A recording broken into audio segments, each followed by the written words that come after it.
Welcome back, Geico Outkick Studios. Appreciate all of you hanging out with us as we roll through the Monday edition of the program with so many different games going on and so many different outcomes. We want to bring in my partner in crime on Fox Bet Live, used to be Lock It In, Todd Fuhrman, at Todd Fuhrman on Twitter. Gambling savant. We might also bring Dub in to start to talk about some of the tough beats that took place over the course of the weekend. But Todd, let's start in the NFL. What kind of read, if any, are you seeing now that we're finishing 3 weeks of the season? What are you seeing that's different this year in terms of the way that NFL games are going compared to past seasons, or are things fairly similar in an abnormal 2020 for pretty much everything? I think what we're seeing is a trend that's been emerging over the last couple of years, that just having a good defense isn't nearly enough to win you football games. You have to be able to go out there and hang 30, 40, 50 points in some cases to beat your opponents if you want to be considered elite. And I think the perfect illustration of that was the game we saw between Dallas and Seattle, where the Seahawks scored 38 points, but they gave up nearly 500 yards passing to Dak Prescott. But in this day and age in the NFL, it really doesn't matter if you have a lockdown defense, because if you have a dynamic quarterback, you're never out of a football game, and you can constantly make plays when you need them most. So does that mean that basically the old adage that every single person listening to us right now has heard, defense wins championships, no longer applies? I don't think it applies in the same context. You do need to get a stop here or there, have a defense that can force a turnover or get off the field on third down. But the days of seeing defenses like we did with the 85 Bears or the Baltimore Ravens with Ed Reed and Ray Lewis, I just don't think the league is built that way anymore, because if you have a defense like that, you have to go into every football game figuring that on a best-case scenario, unless you're playing the Jets, that you're going to give up between 17 to 21 points against elite-caliber offenses. You just have to make sure you have enough firepower to go out there and outscore the opposition. You mentioned New York, and I want to go. We'll get back to this Dallas and Seattle game in a minute, probably, before we're finished talking. But the Jets and the Giants are absolutely atrocious. If you are watching the Jets and the Giants right now, what do you say to the audience out there? I mean, basically, at least both of them have young quarterbacks, Sam Darnold and Daniel Jones. Is it almost impossible to even judge these guys because what surrounds them is so bad? Or are you let's just blow it up and start over all over again perspective for both? I think you're thrilled that there's legalized sports betting in the state of New Jersey to make your Sundays more enjoyable, because you can get a little bit of skin in the game with a company like FanDuel, rather than watching your favorite teams go out there and absolutely embarrass themselves every single week. The Jets are going to be in a real interesting spot, because the way they're trending right now, no reason to believe that they won't be picking first, second, or third in the upcoming draft. And when you have some quarterbacks out there that can potentially be transcendent talents, whether it's Fields, whether it's Lawrence, or they happen to fall in love with Trey Lance, a kid out of North Dakota State, you have to draft him. And maybe you'll give Sam Darnold one more year in the system, because he's not the one to blame for everything around him completely cratering. The Giants are a little bit of a different story, because I'm not sure if Daniel Jones is truly the problem. I mean, from an offensive line standpoint, we knew it was going to be rough. Defensively, they don't have a lot of playmakers, but you can't go out there at home and get absolutely throttled by the San Francisco 49ers, who had nearly 50% of their entire salary cap unavailable to them, and let the offense get led by Nick Mullins, while your defense really didn't have anybody on the defensive line. So neither a great state of affairs, and I think both of those franchises are going to have to do a little bit of soul-searching this offseason. Okay, let's go back to the Seahawks and the Cowboys, a game that probably a huge percentage of my audience watched at least part of. The Dallas Cowboys said Jason Garrett is the problem. Once we get rid of Jason Garrett, it'll allow us to go to the next level. Fortunately for the Cowboys, the NFC East is an unmitigated disaster, and we'll get to the Eagles and how awful that performance was against the Bengals in a moment. But what have you seen from a gambling perspective and from a eye test perspective about the Cowboys that looks different than it did with Jason Garrett? They still, by and large, if they don't happen to get a rolling onside kick that they recover, the Falcons are just a dumpster fire of epic proportions right now. They still look to be a team that can't quite get over the hump. I think think this offense is a little bit more dynamic this year than what we saw last year. I mean, we look at their receiving core, and we knew about CeeDee Lamb, Amari Cooper, and Michael Gallup. I don't think anybody would have penciled Cedric Wilson in for 5 catches, more than 100 yards, and 2 touchdowns en route to the 7-point loss against the Seahawks. But the problem for Dallas right now is they're so banged up. So I don't want to be too hard on them on the defensive side of the ball, because they did look better week 1 when they were relatively healthy against the Rams. They were a Michael Gallup offensive pass interference call away from winning that game. And suddenly when you watch the Rams each of the last 2 weeks, sure, they came up short yesterday against Buffalo, but that offense is pretty dynamic. So I think the Cowboys just kind of have to weather the storm and figure out what this team is going to be going forward. And you mentioned the division. It may only take 7 or 8 wins max to ultimately emerge atop the heap in the NFC East, because I have seen nothing from Washington. We just talked about the Giants, and I think Philadelphia may be the poster child for underachievers so far in 2020.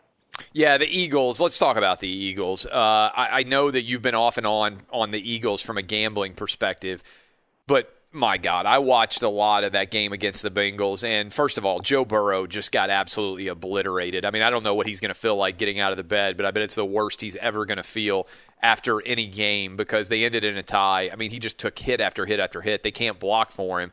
But I think there's a lot of reasons, assuming that they can keep him at least somewhat healthy, to be optimistic about Joe Burrow. You even saw a little bit of that with what LSU looked like without him, and I'm going to come back around to that. I've been talking about it some during the course of this game. But what about this? What about this performance from the Eagles in general? Are they done? What's going to happen with Carson Wentz? I mean, this looks like a team that is already finished with 13 games still left on the season. Well, I think we're going to see if the Eagles have anything fight-wise on Sunday Night Football next week. This is a proud franchise with a quarterback that they invested in playing in prime time against the Super Bowl runner-ups.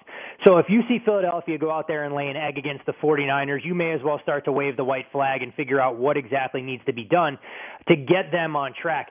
But anyone who watched that performance, I know you did yesterday, Joe Burrow impressed me. He showed grit, he showed toughness, and stood in there behind an offensive line that's going to take some time to gel. Meanwhile, Carson Wentz on the other side looked more like the rookie. He didn't go through his progressions. He made a couple of poor throws. You hate to use the term scared, but he had happy feet in the pocket. And when you look at the receiving core, we know there weren't a whole lot of weapons when Greg Ward is your number one with 8 catches plus. I think the Eagles have some major issues they need to address, and defensively they haven't been nearly as good as I thought they were going to be out of the gate, and that was clearly illustrated given the 30-plus they gave up to the Rams, then following up yesterday where they can't even muster a single drive in overtime to escape the dreaded tie against the Bengals. What's happened with the Falcons?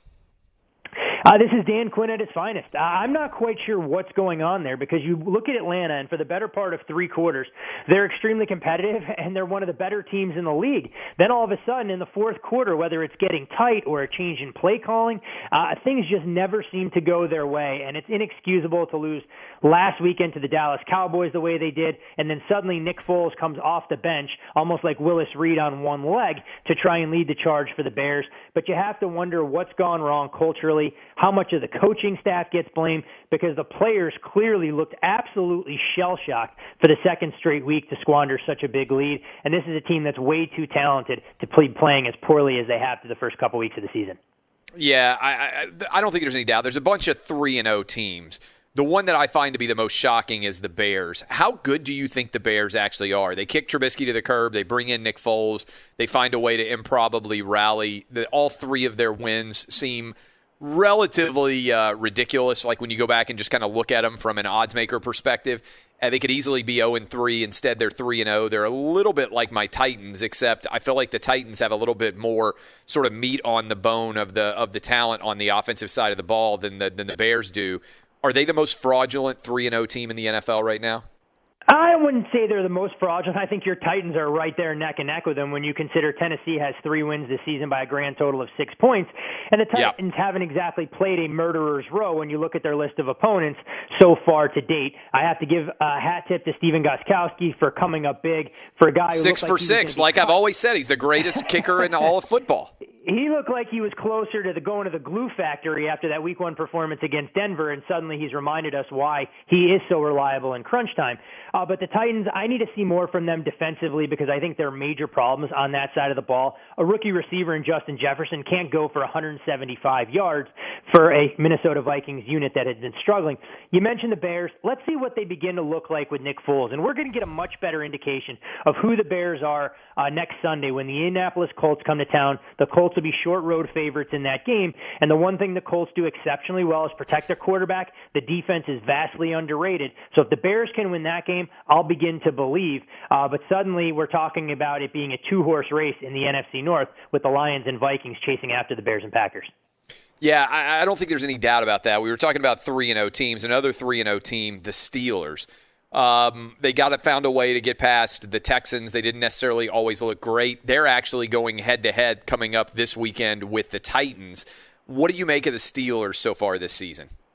I think it's real tough to tell because when we talk about strength of schedule and who you've actually played, the Pittsburgh Steelers right now, a record of their opponents that they've beaten a combined 0-9. When you look at the Giants, you look at the Texans, and you look at the Denver Broncos. But I do think the Steelers check a lot of the boxes you want for a team that's very much going to be in the mix for the AFC playoffs. When you consider that Ben Roethlisberger is going to take some time to be the confident first ballot Hall of Famer that he is. You've seen James Conner show flash against the Houston Texans. I was stunned that Pittsburgh came back and covered, but defensively they locked down in the second half when they needed to. And so I think we're going to get a pretty good indication of that second tier on Sunday when the Steelers come to your neck of the woods as short road underdogs to prove, hey, who can be that third, fourth, and fifth best team in the AFC? Because we know the two teams we're going to see on display tonight in the Chiefs and Ravens are clearly 1A and 1B. Let's go to the Chiefs-Ravens game, and I'll circle back around to some more of the NFL games in a moment. But what do you expect to see tonight in Chiefs-Ravens, and how important is it, even though it's only Week 3? I think this game is extremely important to one of the two teams in the game, and that would be the Baltimore Ravens. Not because these two teams aren't going to be neck and neck trying to get that coveted one seed in the AFC playoff picture, but Kansas City can still rest on their laurels of the Super Bowl championship. They know when the games mean the most, they can find that other gear. I think Baltimore has proven to be a little bit of a regular season juggernaut, and I'm not going to take anything away from their accomplishments there, but that stench of the loss to the Titans when you're a double-digit favorite coming off of a bye still lingers. And this could eliminate some of that doubt. If Lamar Jackson goes out there and plays as well on the big stage as he did last year on Monday Night Football against the Rams, like they did in their coming out party when they dominated the New England Patriots a season ago, then all of a sudden people go, you know what, this Ravens team isn't a fluke. They're not a flash in the pan.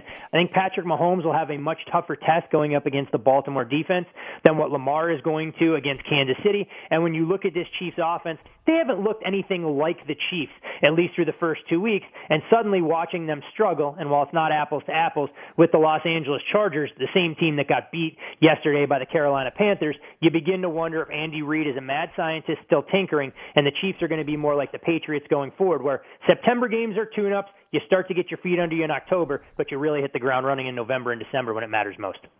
Patriots, obviously, we got the Belichick-Brady divorce. Both of these guys are sitting now at 2-1. Which would you rather buy stock in right now? Brady's Bucks at 2-1 or Belichick's Patriots at 2-1?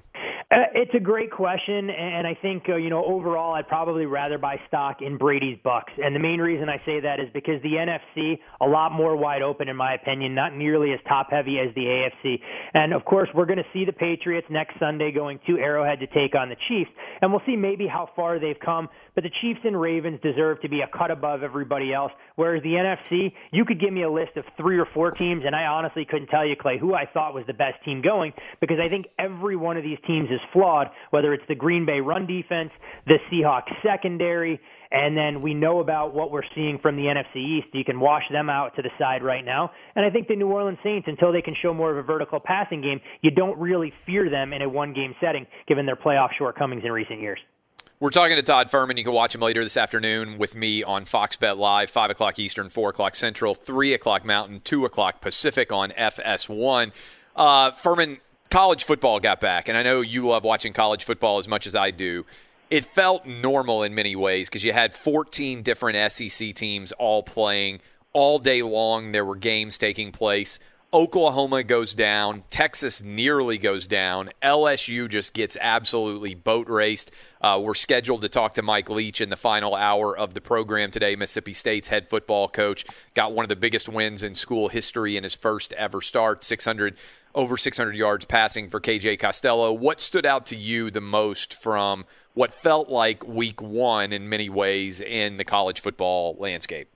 I don't want to take anything away from Mississippi State's win because when you're a 16.5-point dog, you close as a 14-point pup, you go on the road in a hostile territory, and you dominate the game from start to finish.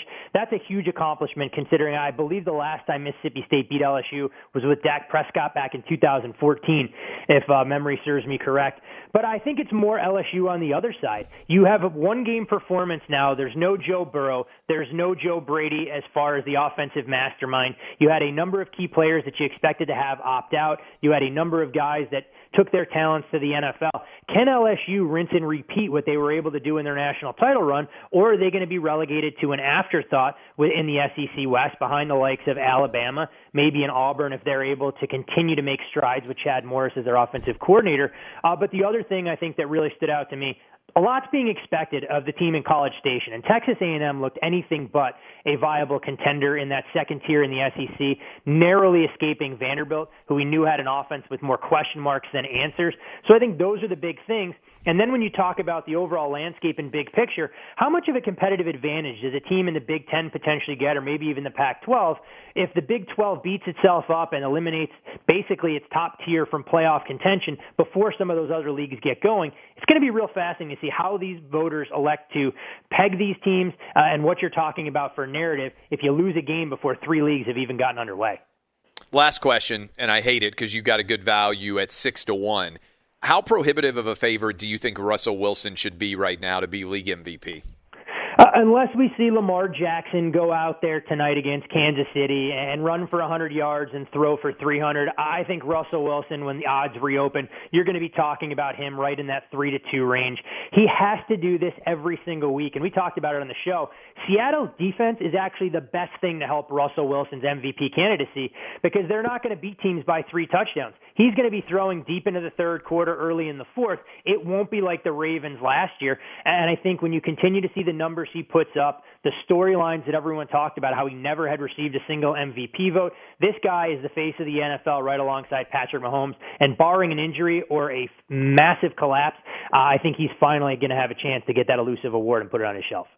Todd Fuhrman, we will enjoy being on the show, and by we, I mean I will enjoy being on the show with you later this afternoon, even though you snatched the crown from me in a very, very, very, very questionable way, taking advantage of odds that were slanted way too far in your favor, thanks to a Fox Bet error. Hey, it's all about using the numbers in your favor, Clay, and for those of us that have grown up in the mathematical world, we take full advantage. I know you're more eloquent with words than you are pushing numbers in your favor. I'm sure you'll find a loophole in coming weeks to try and bridge the gap. That's Todd Fuhrman.